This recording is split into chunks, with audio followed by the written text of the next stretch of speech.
Marcus Reed didn't believe in coincidences. Not anymore.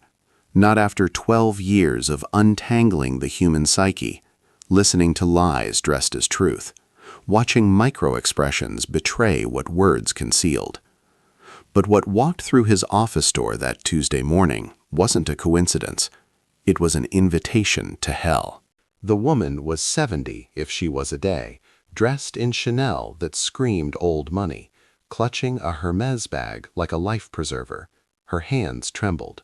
Marcus noticed everything, the slight asymmetry in her makeup, suggesting she'd applied it in a hurry, the faint scent of jasmine perfume fighting against something sharper, medicinal. Fear had a smell. He'd learned that in his previous life. Detective Reed? Her voice cracked on his name. That's what the door says. He gestured to the chair across from his desk, noting how she perched on its edge rather than settling back. Flight response activated. Though most people who can afford that bag usually hire the police directly, what brings you to a private investigator? She flinched. The police think I'm crazy. Are you? I don't know anymore. She pulled out her phone with shaking fingers, scrolled, then slid it across his desk. My daughter, Victoria Ashford.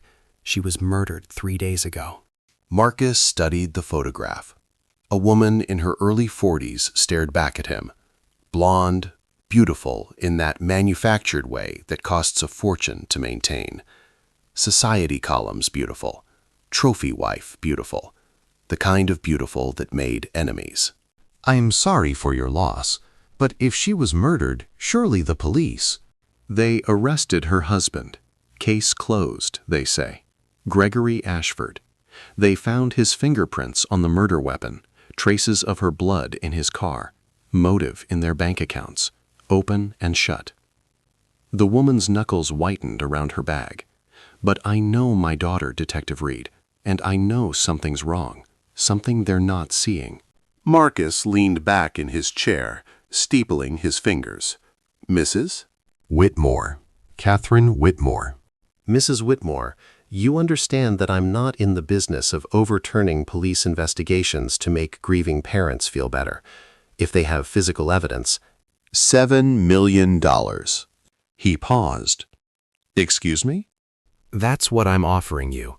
$7 million if you can prove what I know in my heart, that Gregory didn't kill my Victoria. She leaned forward, and Marcus saw something in her eyes that made his pulse quicken. Not desperation, certainty. I don't need you to solve the murder, detective. I need you to prove an innocent man didn't commit it. Because whoever did this, whoever is clever enough to frame Gregory so perfectly, is still out there, and I think they're just getting started. The words hung in the air like smoke.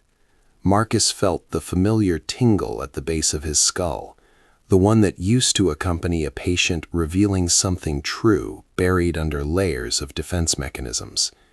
This wasn't about grief. This wasn't about a mother's denial. Catherine Whitmore knew something. Why me? He asked quietly. There are bigger firms, ones with more resources. Because you were a psychologist before you were a detective. Because you understand that the human mind is the greatest crime scene of all. She stood, straightening her spine with visible effort. And because 3 years ago you solved the Riverside Strangler case by analyzing the killer's behavioral patterns, not by chasing forensics, you see what others don't. Marcus stood as well, coming around his desk. If I take this case, and that's a very large if, I work alone. I don't report to you. I follow the evidence wherever it leads, even if it leads me right back to Gregory Ashford rotting in a cell. 7 million or not, I don't manufacture innocence. I wouldn't want you to. Catherine extended her hand. All I want is the truth. He took it, felt the cold desperation in her grip. The truth, in my experience, is rarely what people think they want. It has teeth. Then let it bite. She released his hand and moved toward the door, pausing at the threshold. Detective, my daughter was found in her bedroom, strangled with a silk scarf. She was wearing a red dress, but Victoria hated the color red, said it made her look washed out. She wouldn't have been caught dead in it. The door clicked shut behind her. Marcus stood in the sudden silence, his mind already spinning. A woman who wouldn't wear red, found dead in red. The kind of detail a husband would know. The kind of detail that made a frame job look perfect. Or the kind of detail a mother remembered wrong in her grief. He grabbed his coat and headed for the door. The Ashford murder scene was his first stop, but something told him the real crime scene was somewhere else entirely. Somewhere inside a killer's mind that had orchestrated this whole symphony. The Ashford mansion sat in the city's Crown Heights district, where old money went to breed with new money and produce insufferable children with trust funds. Marcus had been here once before, years ago, consulting on a case involving a senator's son. He'd hated it then, he hated it more now. Yellow police tape still cordoned off the entrance, fluttering in the October wind like diseased party streamers. Marcus flashed his PI license to the rookie cop stationed outside, watching the kid's face scrunch up in that special combination of skepticism and territorial pissing that came standard with the badge. "Crime scene's been released," Marcus said before the kid could get mouthy. "I'm working with Mrs. Whitmore, the victim's mother. Just need to walk through, see what you boys missed." "We didn't miss anything." The rookie's voice cracked slightly on anything. "Detective Brennan said it's the cleanest collar he's had in years." "Brennan?" Marcus smiled without warmth. Yeah, he would say that. Brennan thinks a confession and physical evidence equals justice. Probably doesn't even occur to him that someone might gift wrap a case. The rookie's radio crackled. Marcus didn't wait for permission, ducking under the tape and pushing through the front door. If they wanted to arrest him for trespassing, they could add it to his list of professional irritations. The inside of the mansion was a museum of wealth. Marble floors, vaulted ceilings, artwork that cost more than most people's houses. But Marcus wasn't interested in the trappings.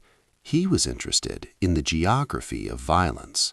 The master bedroom was on the second floor, at the end of a hallway lined with family photographs. Marcus paused at them, studying the progression. Victoria and Gregory on their wedding day, both young and glowing. Victoria at charity galas, always perfectly composed. Gregory at golf tournaments, gripping grin shots with city officials. No children. Interesting. The bedroom door still bore the residue of forensic dust. Marcus pulled on latex gloves from his pocket, old habits, and entered. The red dress hit him first. It lay draped over an evidence marker on the bed, exactly as crime scene photos had captured it. Silk, expensive, completely wrong for Victoria, according to her mother. Marcus circled the bed slowly, taking in angles, distances, sight lines. The dresser drawers were open, contents disturbed but not ransacked. The jewelry box sat untouched, thousands of dollars in diamonds and pearls just sitting there. This wasn't robbery. This was personal. Marcus knelt beside the bed, getting low, seeing the room from the victim's last perspective. The scarf, silk, imported, probably Gregory's, would have been used from behind. Quick, efficient. No struggle evident in the room's arrangement, which meant either Victoria knew her attacker or never saw them coming.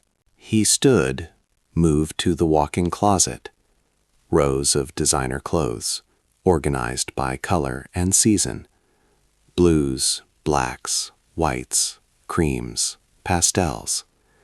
Not a single red item except what she died in. Catherine Whitmore's instinct pinged again in his mind. "Who dressed you, Victoria?" Marcus murmured, running his hand along the clothes. "Or did you dress yourself in the one color you hated? And if so, why?" His phone buzzed. Unknown number. He almost ignored it, then thought of Catherine Whitmore's $7 million and answered. "Reed. Detective Reed." The voice was male, refined, exhausted. "This is Gregory Ashford. I'm calling from county lockup. I need your help." Marcus's eyebrows rose. Mr. Ashford, I'm standing in your bedroom right now, looking at where your wife died. Usually, guilty men don't call the PI their mother-in-law hired to prove their innocence. Because I am innocent. Gregory's voice cracked with desperation. I loved Victoria. I would never. God, I can't even say it. But someone set me up, Detective. Someone who knew exactly how to make me look guilty. And I think I know why. Why? A long pause. Because I found out about the money. The missing money. $3 million from Victoria's trust fund. Gone. When I confronted her about it 2 weeks ago, she said she'd explain everything, but I needed to trust her. That she was protecting someone. I thought maybe she was gambling or being blackmailed or she was paying someone to kill you, Marcus finished, and when you found out, the plan changed. Jesus! Gregory's breath caught. I never thought. Is that possible? In my experience, Mr. Ashford, anything's possible when $3 million goes missing. Marcus moved to the window, looking out at the manicured grounds below. Who else knew about the money? No one. I didn't even tell the police because I didn't want them thinking Victoria was involved in something criminal. I thought I was protecting her memory. noble. Stupid, but noble. Marcus watched a gardener working below, trimming hedges with mechanical precision. Here's what's going to happen. I'm going to dig into your wife's life, every corner of it, every secret she thought she'd buried. If you're innocent, I'll prove it. If you're not, I'll make sure you rot. Either way, your mother-in-law gets her truth. Thank you. Thank you. Marcus hung up. He didn't do gratitude well. $3 million. A woman who hated red dying in red. A frame job so perfect it had the police patting themselves on the back. And a killer smart enough to think 7 steps ahead. He left the bedroom, descended the stairs, and nearly collided with a woman in the foyer. She was mid-30s, dark-haired, wearing scrubs under a jacket. Her eyes were red from crying. Who are you? She demanded, voice sharp with grief and suspicion. Marcus Reed, private investigator. And you are? Sophia Martinez. I was Victoria's personal nurse. She wiped at her eyes angrily. What are you doing here? Haven't you people violated her enough? Nurse? Marcus's mind clicked. Was Victoria ill? Sophia's face crumpled. She had early onset Alzheimer's, diagnosed 8 months ago. She was hiding it from everyone except me and one other person. The medication, the therapy, she was trying everything, but she was getting worse. The world tilted slightly. Marcus felt pieces shifting, patterns emerging. Who else knew? I can't. Patient confidentiality. Is meaningless when the patient is dead. Marcus stepped closer, gentle but firm. Sophia, if Victoria was killed because of what she knew or what she was forgetting, then patient confidentiality is what lets her killer walk free. Who else knew about the Alzheimer's? Sophia looked away, tears streaming. Her brother, Dr. James Whitmore. He's a neurologist. He was treating her privately, trying experimental therapies. He made me promise not to tell anyone, not even Gregory. Said the stress would make her condition worse. Brother, Catherine Whitmore had never mentioned a son. Marcus's phone buzzed again. A text from an unknown number. Stop looking. Some truths should stay buried. A friend. He showed it to Sophia. Her face went white. That's what Victoria got, she whispered. 3 days before she died. The exact same message. Marcus felt the familiar tingle again, stronger now. This wasn't just murder. This was a pattern. Someone erasing loose ends, tying up threads, and they were watching. Do you have somewhere safe you can go? He asked Sophia. Family? Friends? Somewhere no one would expect? She nodded mutely. Go there. Now. Don't tell anyone where. And Sophia? He caught her arm as she turned to leave. If anyone asks, You never talk to me. She fled. Marcus stood alone in the mansion's foyer, surrounded by the monuments of wealth and privilege, and felt the case crack open wider. Not a simple murder. Not a crime of passion. This was calculation. This was surgery. His phone rang. Catherine Whitmore. Detective Reed, you need to come to my house immediately. Something's happened. What? My son is dead. Her voice was eerily calm. Dr. James Whitmore. They're saying it was suicide. But, Detective, my son was left-handed, and the gun was in his right hand. Marcus felt ice spread through his chest. 2 deaths, 3 days apart, both perfectly staged. This wasn't about Victoria anymore. This was bigger. I'm on my way. Don't touch anything. Don't talk to anyone. He was already moving toward his car. And Catherine, lock your doors. You might be next. The line went dead. Marcus drove through city traffic like a man possessed, his mind assembling the pattern. Victoria's Alzheimer's. James's experimental treatment. $3 million funding research. Someone who wanted that research badly enough to kill for it. Pharmaceutical companies. The thought hit him like a freight train. Big Pharma didn't like competition, didn't like researchers who refused to sell out. And a breakthrough Alzheimer's treatment? That was billions of dollars in lost revenue from existing medications. The Whitmore estate loomed ahead, police cruisers already swarming. Marcus parked illegally and sprinted toward the house, flashing his PI license at the uniforms trying to stop him.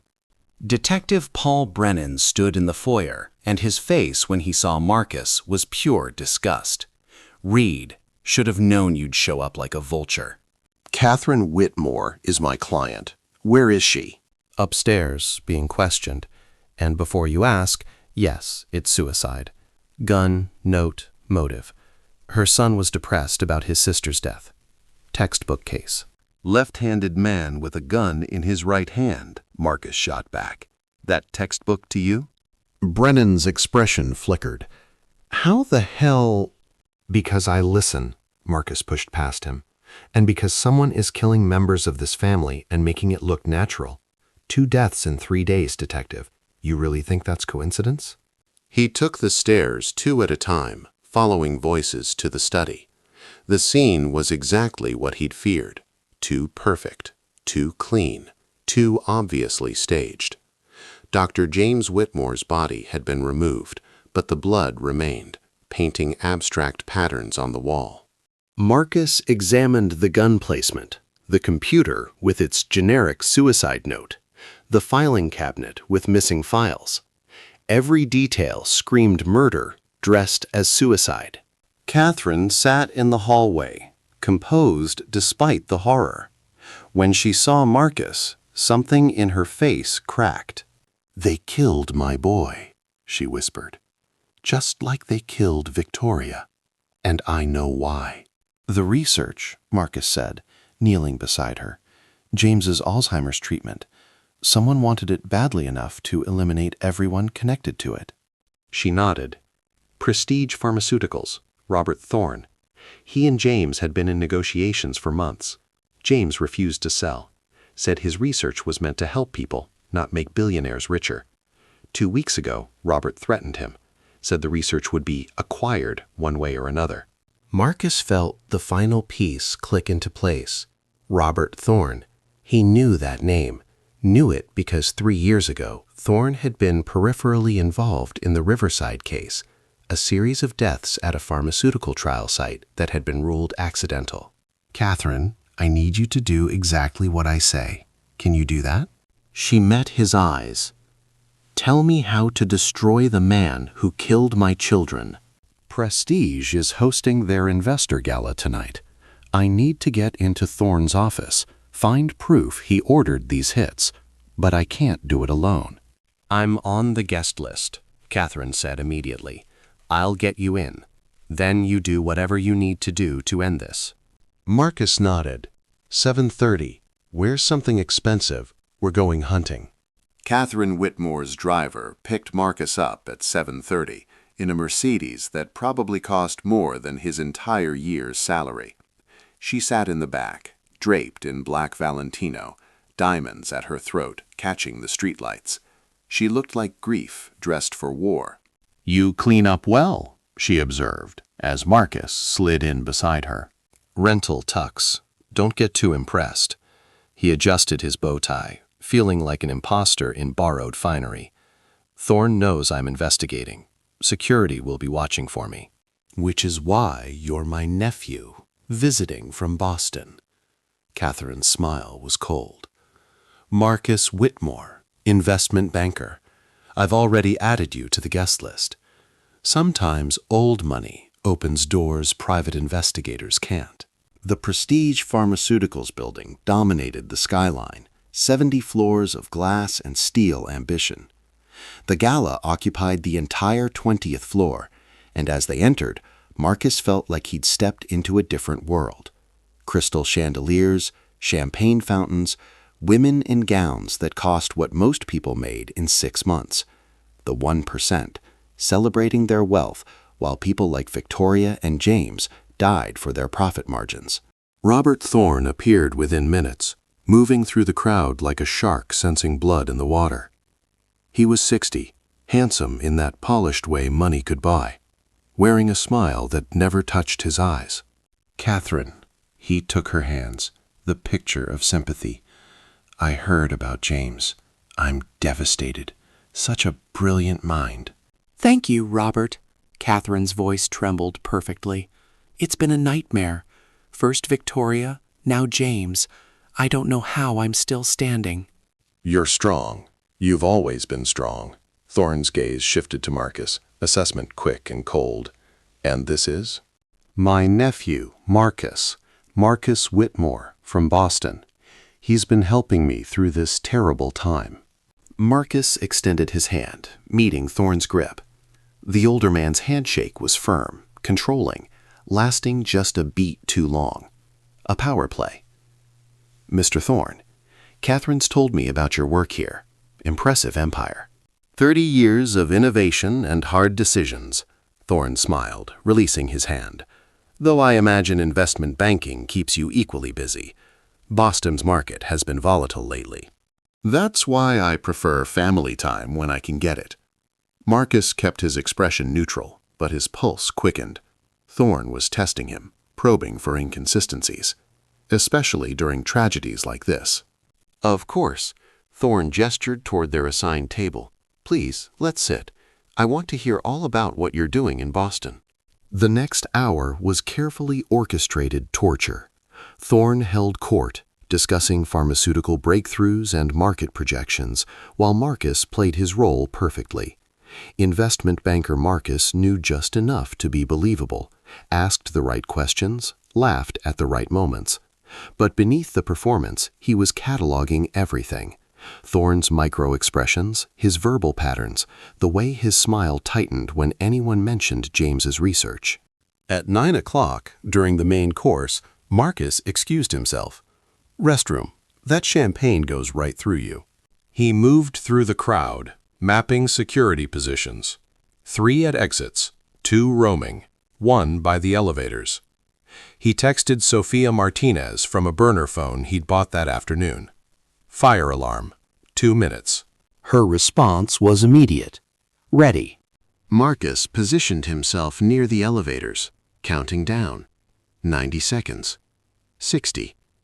30. The fire alarm shrieked. Chaos erupted instantly. Guests startled, security mobilized toward exits, emergency protocols activating. Marcus slipped into an elevator as everyone else evacuated, pressed 42, and rode up while hundreds fled down. The 42nd floor was executive territory, mahogany and marble, the kind of expensive silence that came from soundproofing and secrets. Marcus moved quickly down the empty corridor, found Thorne's office at the corner. Catherine's access codes worked perfectly. Inside was corporate luxury taken to obscene levels. Marcus went straight for the computer, pulling out the flash drive Sophia had given him, something James had created before he died, a backdoor program for accessing encrypted files. The desktop opened. Marcus navigated through folders, finding one labeled Whitmore Acquisition. His blood turned to ice as he opened it. Emails between Thorne and someone named Marcus Pierce. Plans to eliminate Victoria, make it look like domestic violence. Another thread discussing James's removal, debating methods, settling on staged suicide. Contracts were the hits, disguised as consulting fees. Surveillance photos of both victims taken days before their deaths. And a document titled Research Seizure Protocol, a step-by-step plan to acquire James's Alzheimer's research once both siblings were dead and Gregory was in prison. Marcus was downloading everything to his phone when he heard the office door open behind him. Very clever, Mr. Reed. Or should I say, Mr. Whitmore from Boston. Marcus turned slowly. Robert Thorne stood in the doorway, flanked by two men built like professional violence. The fire alarm had stopped. How long had he been downloading? The fire alarm was creative, Thorne continued, closing the door. Using James's nurse to help you. Bold. But I've been expecting something like this since Catherine hired you. Former psychologist turned detective. Hero complex. Can't resist saving the innocent. He smiled. Predictable. You killed them. Marcus kept his voice steady, his phone still recording in his pocket. Victoria and James had them murdered to steal research that would have cost you billions. I acquired assets that were being mismanaged. Thorne moved to his desk, casual, as if discussing stock prices. James refused every reasonable offer, said medicine shouldn't be about profit. Noble sentiment, terrible business model. And Victoria was funding his stubbornness with family money. They left me no choice. So you eliminated them and framed Gregory Ashford. Gregory was convenient. Right motive, right evidence, right place at the right time. The police practically arrested him for me. Thorne's smile widened. And James's suicide? Beautiful. The depressed genius consumed by guilt over his sister. No one questioned it, except you and that foolish woman downstairs. Catherine knows everything. If I don't walk out of here, Catherine will be devastated to learn you took your own life, overwhelmed by the case, unable to help her, guilt eating you alive. Thorne nodded to his enforcers. These gentlemen specialize in making suicides look convincing. Then I'll comfort her, fund a memorial in your honor. I'm generous that way. The two men moved forward. Marcus backed against the desk, mind racing through escape scenarios. Two armed professionals, no easy exit, about to die in a rented tux. At least he was well dressed for it. The door burst open. Catherine Whitmore stood there holding her phone up, screen glowing with a recording app. Behind her, Detective Brennan and 6 uniformed officers filled the hallway, weapons drawn. every word, Robert, Catherine said, her voice ice, including your confession to murdering my children. Thorne's face went white.